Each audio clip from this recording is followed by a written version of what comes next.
De nouveaux designs, des annonces masterpiece et quelques rumeurs, c'est ce que vous allez retrouver dans le podcast de cette semaine. Bienvenue sur TF Toy Box, la chaîne qui passe les figurines en revue et qui vous informe des nouveautés sur Facebook, Instagram et Twitter. Je vous mets les liens en description et en bas de l'écran. On attaque tout de suite le sommaire, il y aura donc du design, on va parler des masterpieces, on va parler Kingdom et quelques toutes petites promos de la semaine avec une petite annonce. Le sommaire est en description de cette vidéo. On passe tout de suite au premier chapitre.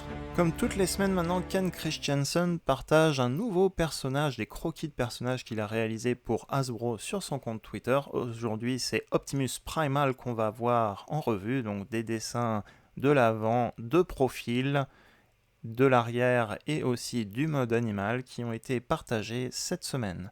Ces croquis ont servi d'inspiration donc pour designer, pour réaliser les figurines Kingdom War for Cybertron.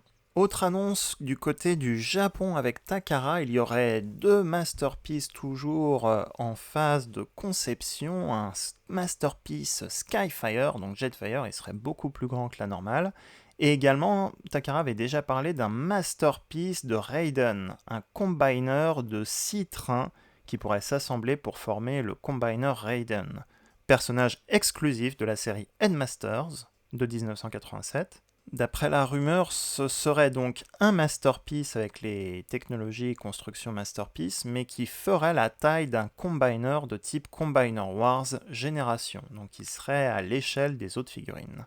À suivre. Continuons à parler masterpiece avec les photos de Figure King au Japon également qui révèlent une nouvelle image en couleur de Masterpiece Kids qui devrait sortir cette année et également un premier repeint modifié, un Skids rouge. Soit ce sera un nouveau personnage, soit ce sera un power-up. Ce deuxième masterpiece serait inspiré d'un des nombreux repeints de Skids dans la gamme Diaclone avant la gamme Transformers au Japon par Takara. Autre visuel cette fois du Commander Class Rodimus Prime de la gamme Kingdom qui devrait être révélé par Hasbro officiellement en avril à la convention en ligne. On y retrouve surtout des images de comparaison avec la figurine Studio Series Hot Rod, donc la petite voiture, en comparaison avec le camion Rodimus Prime dans sa remorque. Il pourra accueillir donc des figurines voitures entre Deluxe et Voyager. Et Rodimus est donc bien un Commander Class qui se décompose en deux modules, un module de type Leader Class ainsi qu'une remorque. À suivre aussi pour plus de visuels et l'annonce officielle en avril par Hasbro. Vous l'avez peut-être vu également cette semaine, de nombreuses images de Galvatron Kingdom ont fuité avec beaucoup de photos de comparaison et des photos d'accessoires. Personnellement, j'attends aussi l'annonce en avril de la figurine par Hasbro avant de me faire une opinion.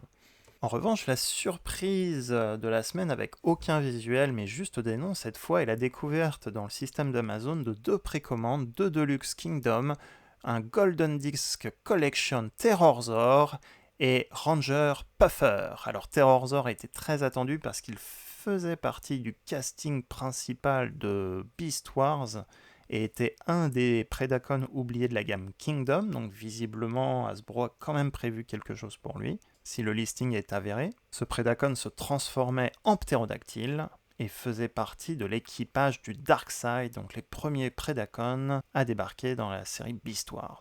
Et l'autre nom qui a fuité est Ranger Puffer. Alors pour expliquer ce nom, commençons par dire que Puffer est sorti dans la gamme Kingdom, et à l'habitude d'Hasbro, il est très probable que le repeint de l'époque Pipes soit également dans la gamme Kingdom.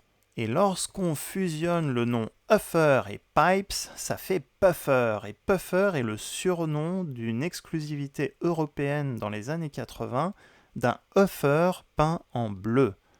D'où le nom Puffer, un mélange de Uffer et Pipes. D'autre part, une exclusivité EOB de début des années 2000, Road Ranger a existé, un repeint de Uffer à la sauce Gobot. Donc Road Ranger plus Puffer ferait Ranger Puffer. Ce sont donc les suppositions qui tournent autour de ce nom mystérieux et tout nouveau du dimanche matin. Et comme Hasbro aime bien faire des repeints, c'est une très forte probabilité donc d'avoir un repeint de la figurine Kingdom Uffer à suivre. Semaine prochaine, je ferai certainement à la place de ce podcast un live avec l'unboxing de ce collier un peu spécial envoyé par probablement ce que je peux appeler mon premier partenariat.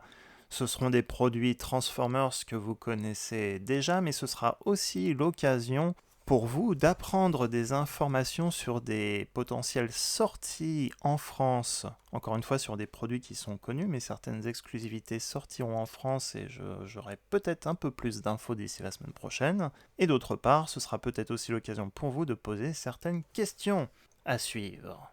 Pour les sorties internationales cette semaine, on a déjà nos premiers signaux. On a déjà trouvé en magasin en Angleterre le spoiler pack Netflix qui devait débarquer au mois de juin. Donc on a déjà les Deluxe et le spoiler pack qui sortent. On espère qu'ils vont sortir également en France. Quant aux sorties françaises, eh bien forcément, il n'y a pas grand-chose à annoncer cette semaine. On a eu beaucoup de chance déjà d'avoir la vague 1 et 2 sortir sur notre territoire. Donc potentiellement, elles sortent un peu plus. Malheureusement, avec le confinement en France, les magasins de jouets et rayons jouets sont fermés, donc c'est surtout des infos de magasins en ligne que je vais vous donner. À commencer par Amazon, qui en ce moment, en tout cas pour quelques jours, a Optimus Primal pour moins de 20€, le Voyager Class, Kingdom Vague 1. Je vous remets en haut à droite et en description de cette vidéo le lien de la revue si vous voulez vous faire une opinion. D'autre part, Amazon France a en stock actuellement la figurine Deluxe de la vague 2 Ractonite. Là aussi, je l'ai déjà passé en revue, je vous remets le lien en haut et en description de cette vidéo de la revue réalisée. Et pour ne pas parler que d'Amazon, pour ceux qui cherchent la nouvelle figurine Ghostbusters pour le nouveau film, elle est en stock en quantité limitée chez Album Comics, librairie, magasin physique et en ligne. C'est la fin de ce podcast, effectivement pas beaucoup d'actualité cette semaine par rapport aux semaines précédentes. C'est sûr qu'on en aura beaucoup plus comme info à partir de début avril et la nouvelle gamme, normalement Kingdom, qui devrait être annoncée. N'oubliez pas de revoir les revues de la semaine qui étaient B127 Studio Series Bumblebee, du film Bumblebee, ainsi que Inferno de la gamme Kingdom. Et à la semaine prochaine pour de nouvelles revues vidéo et ce live très spécial, je donnerai plus d'infos dans la semaine. Pour soutenir cette vidéo et sa visibilité, laissez un pouce positif si ça vous a plu en bas de cette vidéo. Et si vous découvrez la chaîne et que vous ne l'avez pas encore fait, n'hésitez pas à vous abonner à cette chaîne en activant la petite cloche pour recevoir automatiquement les futures vidéos. À bientôt!